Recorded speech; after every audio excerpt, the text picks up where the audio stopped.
cet atelier de construction en pierre rassemble ici aux Grands Ateliers de l'Île d'Abo du 21 au 25 février des étudiants de master première année de l'école d'architecture de Grenoble dans le master culture constructive et éco-habitat. C'est la thématique annuelle du master. Et des compagnons tailleurs de pierre et maçons. Donc on a décidé avec l'école d'architecture de Grenoble, les compagnons du devoir et les Grands Ateliers de l'Île d'Abo de concevoir une maison qui pourrait être habitée par un jeune couple parce qu'au départ ils n'ont pas d'argent. Donc une maison en pierre massive pour prouver que la pierre ce n'est pas si cher que cela. Et donc une maison de 65 mètres carrés, voilà, montable en 4-5 jours. Et c'est ce qu'on est en train de prouver ici avec les Grands Ateliers.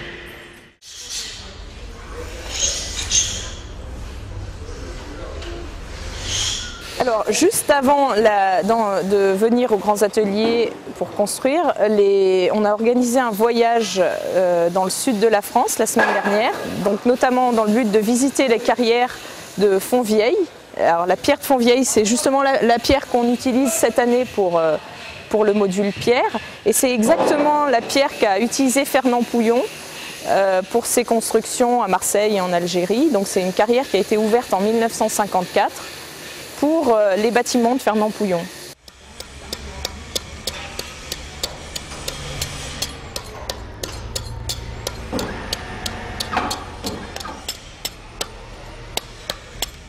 Alors, en ce qui concerne la construction, il faut des pierres calcaires tendres.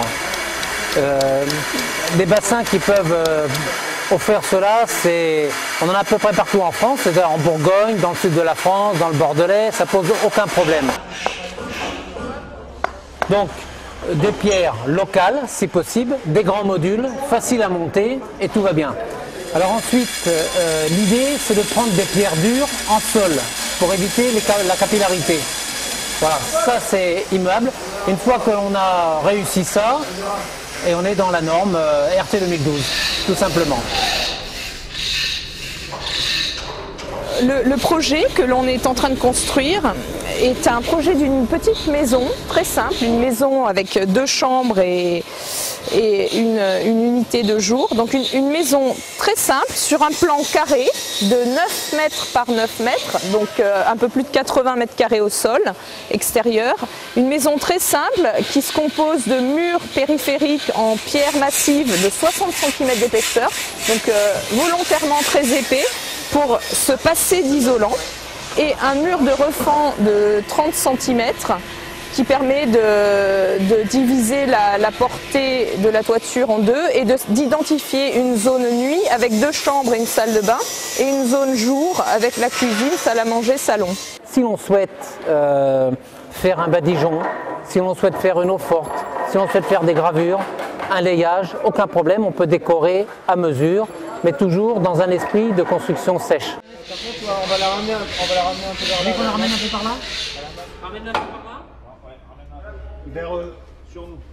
Donc le plan type est orienté nord-sud, et l'idée c'est donc de cette petite maison très compacte et très simple, traversante pour la ventilation naturelle, volontairement fermée sur les façades est et ouest dans l'idée de développer cette cellule minimale soit en maison en bande, soit avec des extensions possibles. Après, c'est l'idée donc d'un plan type très simple, mais modifiable et déclinable à volonté.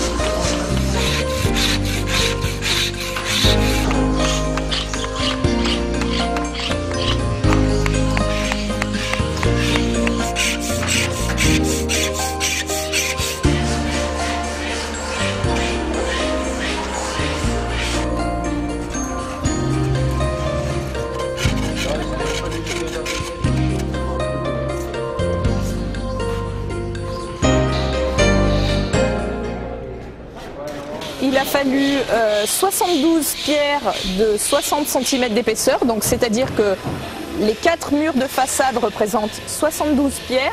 Il a fallu ensuite une vingtaine de pierres de 30 cm d'épaisseur pour le refend du milieu et 35 pierres de cloisons de 10 cm puisque les cloisons de cette maison sont également en pierre de 10 cm d'épaisseur. Donc on a un total de 120 pierres environ, 120 pierres qui représentent 53 mètres cubes. Donc il a fallu en tout 5 camions, 5 semi-remorques au niveau du transport. Le temps de montage de cette maison a été de 2 jours et demi pour la pierre, y compris le temps de taille, puisque vous le voyez, on a taillé des embrasures, des feuillures et embrasures pour intégrer les menuiseries, les fenêtres, pour venir les intégrer en applique. Donc il a fallu tailler 36 pierres. Et ce temps de taille des 36 pierres a été intégré dans les 2 jours et demi de montage. Ici, l'idée, c'est d'utiliser les blocs de pierre en grande dimension. On a des pierres qui font plus d'1 mètre carré de mur à chaque fois. Chaque pierre représente 1 mètre carré de mur, ce qui en fait la rapidité de montage. Et en quelque sorte, on construit une maison comme un grand jeu de Lego, un Lego géant.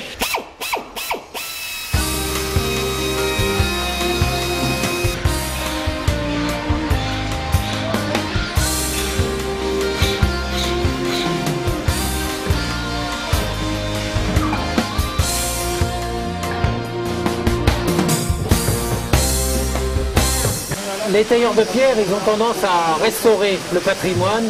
On associe souvent de la sculpture, restauration du patrimoine, cathédrale, château, et on a oublié de construire. Les maçons ont repris la main depuis très longtemps pour construire.